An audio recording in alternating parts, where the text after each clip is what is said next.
जय हिंद दोस्तों, welcome back to our channel अपना आई एस पी क्लासेस में आप सभी का स्वागत है। कैसे हैं आप सब? I hope everybody is good. And friend, as you know all कि UP P C S R O ARO का एग्ज़ाम जो 2023 वाला एग्ज़ाम अभी 27 जुलाई को हो चुका है। तो आज हम इस वीडियो में बात करेंगे कि आपका पेपर का लेवल कैसा था, क्या कट ऑफ रहेगी, एंड साथ में बात करेंगे कि आपके आपके पेपर का जो लेवल है वो लास्ट ईयर से इस साल किस तरीके से भिन्न है। ठीक है, और स्ट्रैटेजी में बात करेंगे कि what to do those who done well, and we will talk about what to do who couldn't make it. So in that respect let us start this video. Okay, तो मेरे हिसाब से दोस्तों, एज यू नो ऑल कि as far as मैं अभी तक समझ पाया हूँ कि जो पेपर का लेवल था ये मेरे हिसाब से ईजी टू मॉडरेट था।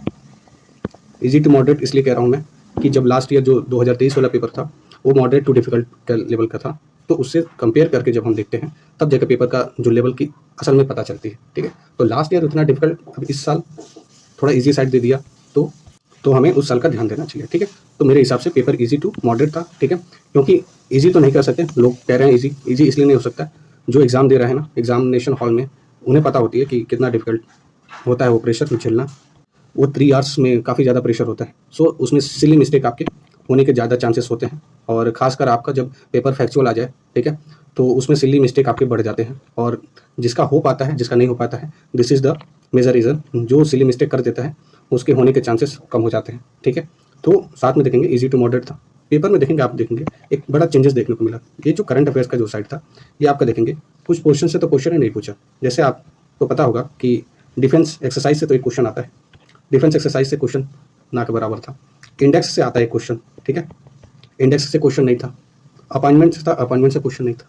तो और मोस्टली आपका करंट अफेयर्स 2024 का था। तो इससे हम लोग को पता लगता है कि आपको अब 7-8 महीने का नहीं, 1 साल का पूरा करंट अफेयर्स ध्यान में देना है। ठीक है, 1 साल का देंगे ताकि आयोग किसी भी तरीके से पूछता है तो हम उसको आसानी से कर पाए। ठीक है, तो ये रहा आपका करंट अफेयर से रिलेटेड, और पेपर का लेवल मैंने बता दिया। और आप भी बताइए कैसा आपका एक्सपीरियंस रहा in comment box, and what next, क्या नेक्स्ट करना चाहिए। दोस्त हु डन वेल, जिनका अच्छा गया है उनको क्या करना चाहिए।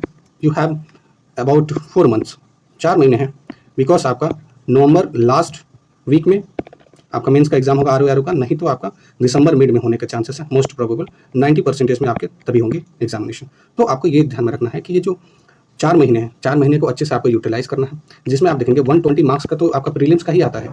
ठीक है, प्रीलिम्स जैसा ही ऑब्जेक्टिव पेपर होता है, तो उसको हम लोग देखेंगे। ठीक है, अपना I S P C S classes के चैनल पे आपको उस तरीके का रिसोर्सेस मिलेगा। ठीक है, साथ में हम बात करेंगे जो हिंदी वाला पोर्शन है, हिंदी में आप देखेंगे वही सारी चीज़ें आती हैं। ठीक है, मेंस में बस एक आप देखेंगे पत्र लेखन और निबंध। पत्र लेखन और निबंध के लिए अपना I S P C S classes में फुल आपका प्रिपरेशन होगा। ठीक है, फुल प्रिपरेशन कराया जाएगा और निबंध भी लिखवाया जाएगा। ठीक है, ये सारा प्रिपरेशन होगा जिनका अच्छा गया है। ठीक है, तो आप देखेंगे 2-3 दिन आप आराम कर लीजिए, उसके बाद आप क्या करेंगे कि आप पूरी तरीके से अपने आप को डेडिकेट कर देंगे। ठीक है, एग्ज़ाम में, और लगातार मेहनत करेंगे तो आप देखेंगे दिसंबर लास्ट तक आपको अच्छी नौकरी मिल सकती है। ठीक है, और बात करते हैं दोज हू कुडंट मेक, जिनका अच्छा नहीं हो पाया, एक ही चीज़ है उसमें अभी तक मैं जो समझ पाया हूँ कि सिली मिस्टेक, आपका जो सिली मिस्टेक है वो आपका बढ़ गया है। ठीक है, क्यों बढ़ गया है? क्योंकि एग्जाम के प्रेशर की वजह से डील नहीं हो पाया है चीज़ें। ठीक है, पेपर देखते ही लगा कि अरे ये तो पैटर्न चेंज कर दिया, तो थोड़ा एग्जाम में जो माइंड है ना आपका थोड़ा सा स्विच हो जाता है चीज़ें, तो उस समय डील नहीं कर पाता आदमी। तो ये आपका सिली मिस्टेक मेजर रीज़न है आपका नहीं हो पाने का। ठीक है, अभी आगे हम बात करेंगे कि कट ऑफ क्या रहेगी। ठीक है, तब तक हम देख लेते हैं तुमको क्या करना चाहिए। अभी आपका पहला स्टेप आपका होना चाहिए आपका बीपीएससी का एग्ज़ाम, जिससे बीपीएससी का जिसने भरा है वो आपका देखेंगे 13 सितंबर को आपका बीपीएससी का एग्ज़ाम होने वाला है। ठीक है, तो आप 1-2 दिन आराम करके पूरी तरीके से बीपीएससी पे लग जाइए। ठीक है, बीपीएससी के लिए अपना I S P C S classes के चैनल पे एडिटोरिया की मैगजीन जो आती है, ठीक है, जो लास्ट ईयर भी कराया गया था। ठीक है, अपने I S P C S classes के चैनल पे काफ़ी अच्छा रिस्पॉन्स रहा था, तो एडिटोरिया ये कंप्लीट कराएंगे, 1 हफ्ते में मैं कंप्लीट करा दूंगा लगभग। ठीक है, साथ में वहाँ का जो बिहार स्पेशल है, बिहार स्पेशल का ऑलरेडी वीडियो बन चुका है अपने I S P C S classes के चैनल पे, प्लस मैं बहुत ही अच्छे से फिर से कराने वाला हूँ। ठीक है, बिहार स्पेशल। ठीक है, इसके लिए अगर आप, इसके अलावा अगर आप चाहते हैं तो वो बता दीजिएगा मुझे। ठीक है, उसको भी देखा जाएगा। ठीक है, और दूसरा आपका, अगर आप बीपीएससी नहीं देते हैं तो आप ध्यान देंगे आपका यूपी पीसीएस प्रीलिम्स आपका 12 अक्टूबर को होने वाला है। ये 12 अक्टूबर का होने वाला है, ये ध्यान देंगे। और ये आपके पास लगभग 70 डेज़ हैं। ठीक है, लगभग आपका 70 डेज़ है। ठीक है, तो ये ध्यान देंगे कि जो आपका यूपी पीसीएस जो दे रहा है, ठीक है, यूपी पीसीएस अगर कोई दे रहा है तो उनके पास कितना है, वेट इरेज कर लेता हूँ मैं थोड़ा। हाँ, तो यूपी पीसीएस अगर कोई दे रहा है तो यूपी पीसीएस में आपको देखेंगे ये आपका 12 अक्टूबर के लिए 70 डेज़ है। तो ये 70 डेज़ ऐसा तो है नहीं कि आप केवल प्रीलिम्स की प्रिपरेशन करेंगे, तो इसके लिए आपको साथ में मेंस का भी करना होगा ज़रूरी, ठीक है? मेंस करना बहुत ज़रूरी है। और ये आप देखेंगे कि जो प्रीलिम्स अच्छे से अभी तो आप पढ़ ही रहे थे, ठीक है? पढ़ रहे थे आप अच्छे से, तो ये आपके पास काफ़ी अच्छे से प्रीलिम्स की जानकारी हुई होगी। तो साथ में आप मेंस की प्रिपरेशन करेंगे। मेंस के लिए हम पेपर 5th और 6th कराने जा रहे हैं अपने IAS-PCS क्लासेस के चैनल पे।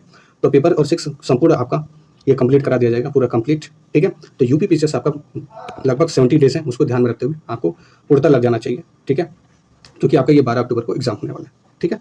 अब आगे हम बात कर लेते हैं कि कट ऑफ क्या रहेगी, कट ऑफ की बात कर लेते हैं, ठीक है? तो कट ऑफ में आप देखेंगे यूआर जो कैटेगरी है, यूआर कैटेगरी का आप देखेंगे 125 से 130 के आसपास रहेगी। बट मार्केट में अभी 135, 140, 150 बता रहे हैं, तो उसको नहीं देखना है। 125 प्लस है आपका यूआर कैटेगरी में, तो आपका लगभग 99% चांस है आपका होने ही वाला है, ठीक है? वहीं ओबीसी प्लस आपका ईडब्ल्यूएस दोनों देखेंगे, दोनों का लगभग आप 132 और से लेकर 135 के आसपास जाएगी। ये इसलिए ज़्यादा जाएगी बिकॉज आप देखेंगे कि रिजर्वेशन की जो पॉलिसी है वो चेंज हो चुकी है, तो इसलिए ये इतना जाएगा, ठीक है? ईडब्ल्यूएस और आपका ओबीसी का, ठीक है? बाकी यूआर में है तो 125 से 130 आप एकदम सेफ मोड में है, ठीक है? आप अच्छे से अपने डेडिकेटली अपनी पढ़ाई कर सकते हैं, ठीक है? तो ये आपका ईडब्ल्यूएस और ओबीसी का हो गया। एससी का मैं बता दूं, एससी का आपका 120 प्लस माइनस 2 जाएगा। वहीं एसटी का आपका देखेंगे, एसटी का आपका 105 प्लस माइनस 2 जाएगा, ठीक है? यही रहने वाला है आपका कट ऑफ। अगर आप इसके बीच में आते हैं तो आप आराम से प्रिपरेशन कर सकते हैं, ठीक है? तो इसमें हम नेक्स्ट हम देखते हैं, वेट अ मिनट, कि वो कौन-कौन से क्वेश्चन हैं जो डाउटफुल हैं, जिसका आंसर की मुझे बता देना चाहिए। तो ये आप देखेंगे कि सबसे पहले ये आपका आजीविका सेक्ट वाला है। इसमें पूछा है कि with reference to Ajivika sect which of the following statement is are correct. ये आप देखेंगे, फर्स्ट है statement, Ajivika sect followers mostly live in the forest, ये आपका गलत हो जाता है। सेकंड वाला है आपका this sect enjoy great respect during the Mauryan era, it is absolutely right. So the option आपका करेक्ट होगा, इसमें आपका ओनली सेकंड होगा, ये ध्यान रखेंगे। एंड नेक्स्ट है आपका 131 वाला नंबर वाला क्वेश्चन है। इसमें करेक्ट द मैच करना है कि एक तरफ आपका प्रोजेक्ट दिया हुआ है, इसमें आपका इटावा पायलट प्रोजेक्ट हो जाता है, ये अल्बर्ट मेयर के द्वारा स्टार्ट किया गया था। तो ये आप ध्यान देंगे कि आपका डी ऑप्शन यहाँ पे सही होता है। एक आपका क्वेश्चन और बनता है कि जो आपका पोटैटो वाला था, ठीक है, जिसमें आपका कैश क्रॉप की बात की गई थी।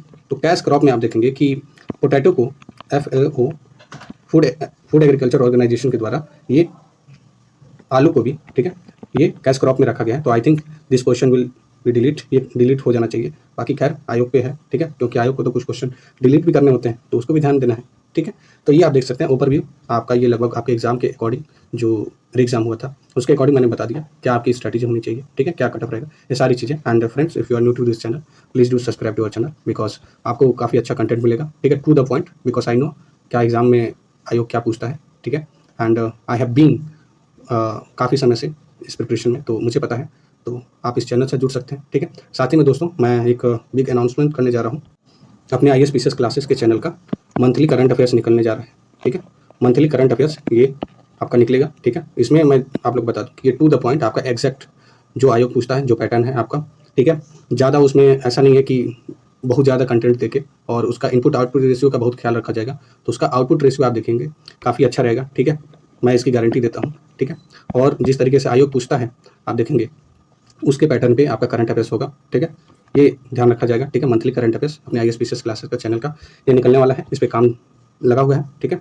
जैसा भी निकलेगा आप लोग को बताया जाएगा, ठीक है? और इस चैनल पे उस चीज़ को कराया जाएगा, ठीक है? मंथली करंट अफेयर्स साथ ही में आपका बिहार PCS के लिए लगा जाएगा और UP PCS के लिए, ठीक है दोस्तों? यही आपका था, तब तक के लिए थैंक यू, जय हिंद, टेक केयर।